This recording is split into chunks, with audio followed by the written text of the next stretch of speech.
We who are about to die, salute you.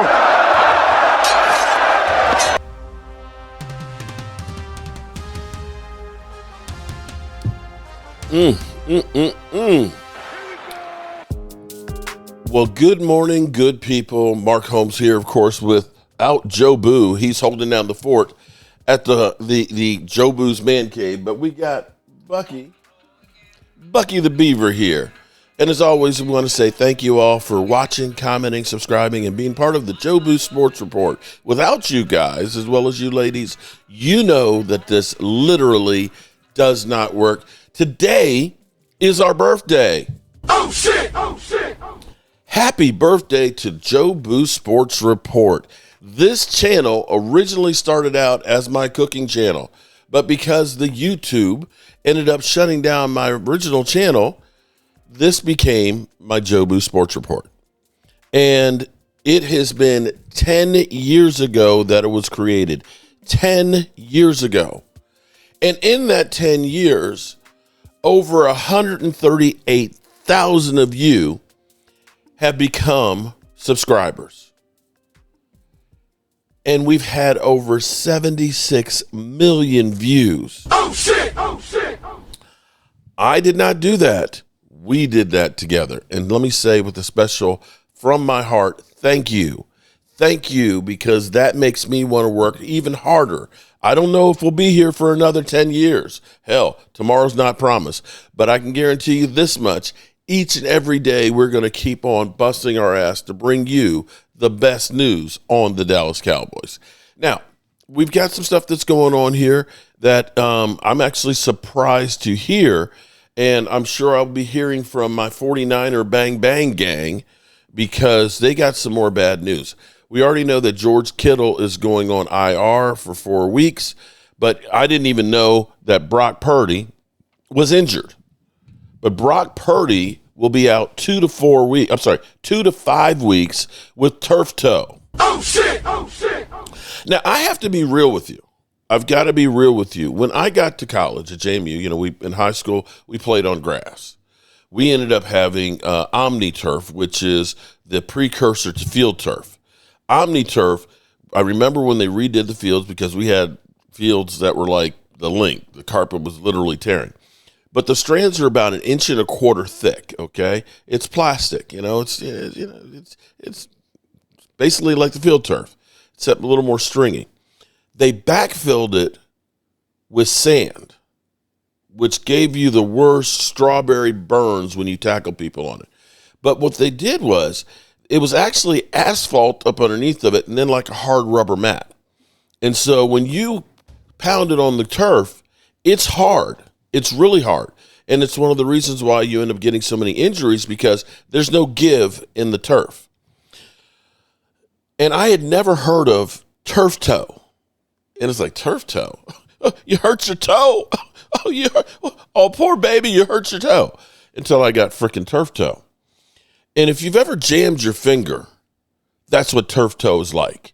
You end up basically jamming your toes on that turf, and it basically creates, the socket in there creates a lot of pain, and it also will stretch the ligaments and things on there.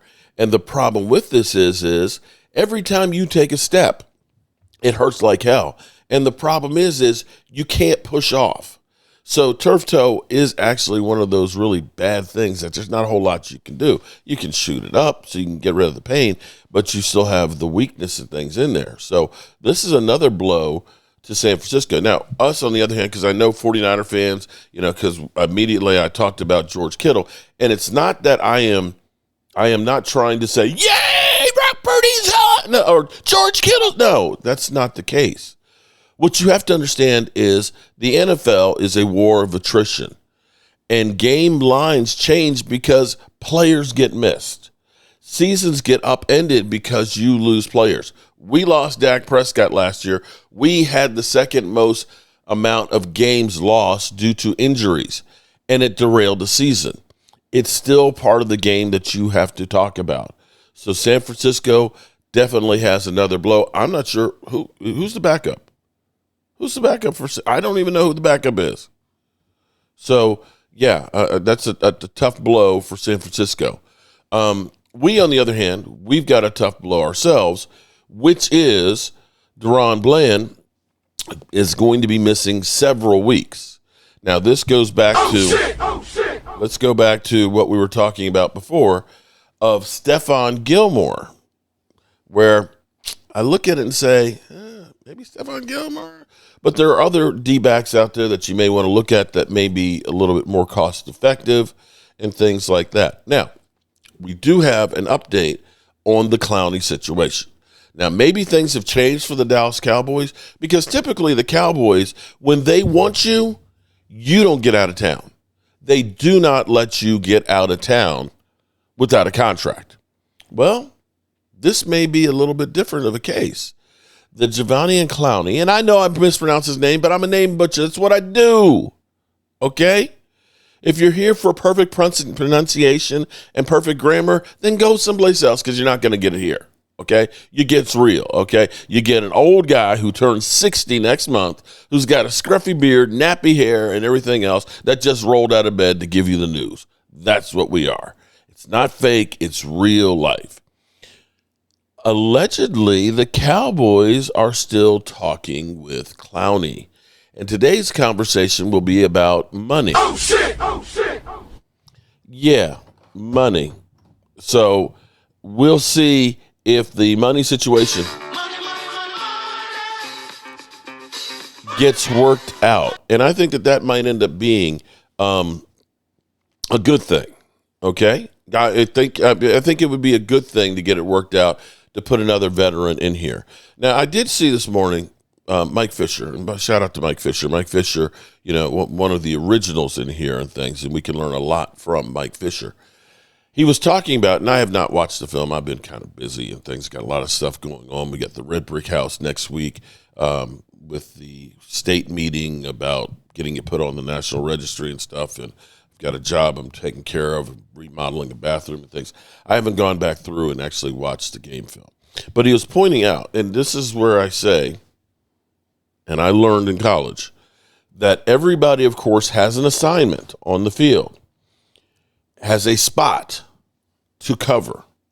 And this goes back to, if you've heard me use the analogy where my scoutmaster had us tying rope together, that the rope is only as strong as the weakest link. And when you showboat, when you don't do your assignment, you leave your other players out to dry. And I noticed in that game, because I remember a couple of times, I said, Dante Fowler seems like he's a little slow, because we would see him, you'd see Jalen Hurts running past him on the outside.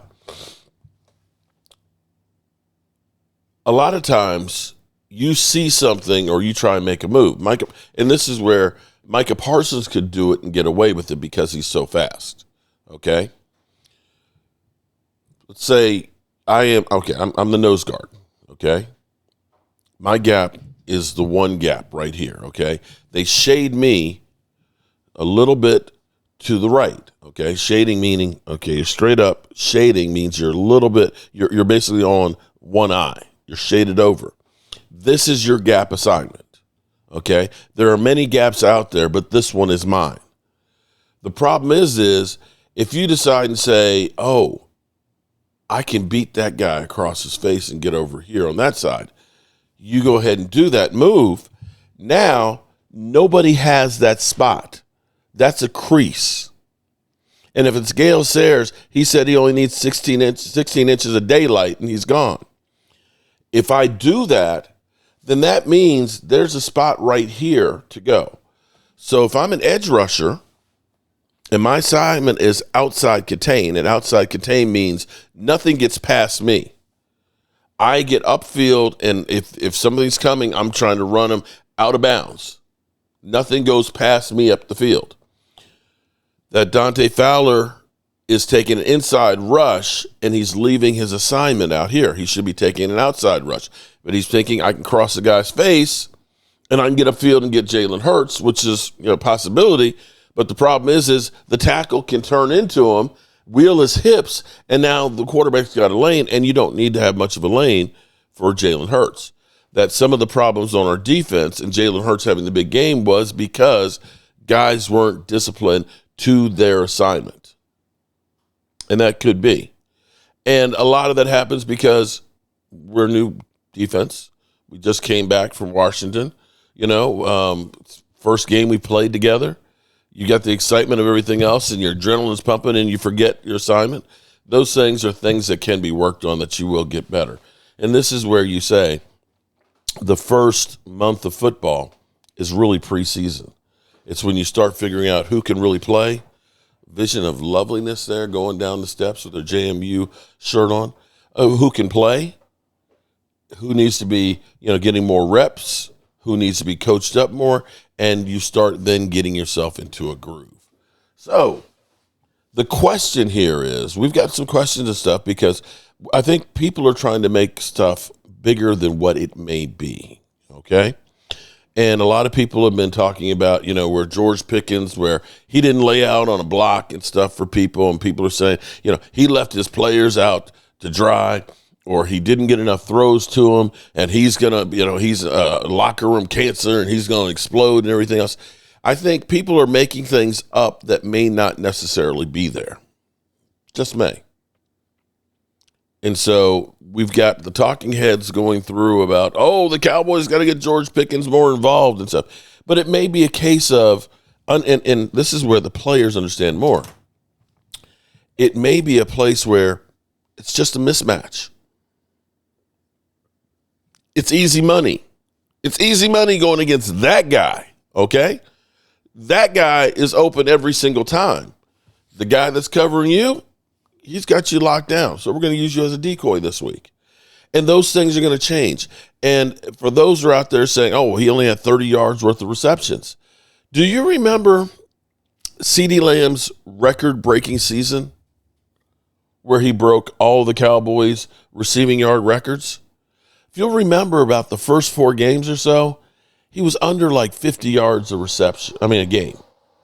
And people were like, man, CeeDee Lamb's going to check out, man. CeeDee Lamb, they got to get him the ball and this, that, and the other. And they created this whole story and narrative that CeeDee Lamb was pissed off, and having problems with Dak Prescott. And lo and behold, it ends up being a record-breaking year. So people, relax. Take it easy. And let's go to the tape.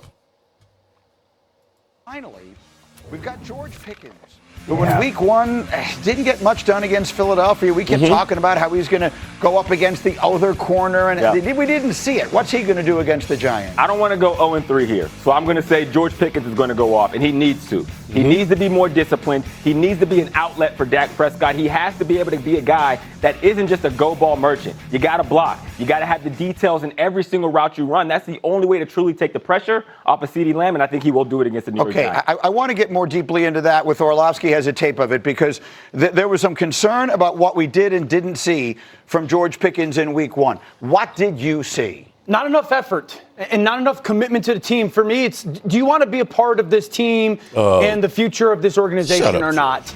And there is, to Hawk's point, moments when you go, I need more from you. You got to block the safety there. The safety runs by you. He gets in on the play. I need more from you when it comes to the ball not coming your way. Bottom of the screen. He goes, runs by the safety. Safety gets in on the play. And so there has to be this full package of commitment from George Pickens of you're going to be in on the contact of the play. Safety gets in on the play. You're running by your guy. You're a tremendously talented young man that's got a massive opportunity this season. But I can't have you jogging in run concepts or jogging in pass concepts if the ball's not coming your way. You're too talented and you're too important to your team. Hembo sent me a note. He hit 15 miles per hour last week on the GPS 18% of the time. Burning. That's not enough. That's not enough, dude. You got to be all in. I need to watch that tape and know that you're fully committed to every single snap and you want to be a part of the team. Because we can't, as the head coach, say, I'm all in on him. And not giving a whole lot of effort on plays when you know he's not getting the ball. Yes. This is not a situation where, Schottenheimer's going to go and he's going to fix it with a conversation behind closed doors, because I guarantee Mike Tomlin has done the same thing. This is a Dak Prescott-led, player-led team that needs to pull him into a room and say, just like you're saying, are you in or are you out? That's what you have to figure out. Let me hit on that real quick, because Taylor's point is the one. There's speed changes on tape. Like there's examples in that game when he bursts off the ball and he's running full speed, and you're like, okay, that's what it should look like, because I think he's thinking this is a pass concept, I might get the ball. And then there's times when it's not there. And I just believe that that's not how you can play that position in the NFL on a consistent basis. Just one more thing. Schottenheimer, he preached in his press conferences about marrying the run to the pass. If you want to establish a good run game, you need your perimeter players to be able to block. That's how you extend those plays from getting 4 yards to now you're getting the explosive 15 to 20 yards. Without George Pickens being 17 weeks. He's looking at $25 to $30 million a year. Easily. A year, easily. How hard is this? It's not hard to figure out. Again, we come back to what we talked about on this show at this time last week. In Pittsburgh, he was viewed as the most talented guy in the league, the most talented receiver, but somebody that they could not always count on for various reasons. Be that guy for 1 year where your team can count on you, where you're giving maximum effort in the run game, where you're running full speed at all times. I mean, again, I haven't played the game, so I don't know what I'm talking about. But you have no clue what you're talking about. You know what you're talking about. Yeah. But to give full effort. In football, you do not have to give effort. Yeah. That is clear. Okay. I think it's important to point this out, because this is stuff that, candidly, I hadn't noticed watching that game on that Thursday night. And now you go back and you watch it again, and you see you're not getting that from him. On the other side, Shefty, the Giant fans, I hear from them every single day, just walking the street. They want the quarterback change. They want Jackson Dart in there. What can you tell us? The Giants continue to insist that they have a plan. And both the head coach, Brian Daboll, and the general manager, Joe Shane, were in Buffalo when they had Nathan Peterman start out. They drafted Josh Allen, and the plan was to wait as long as they could before they turned to Josh Allen. That plan, and they waited all of one half of week one.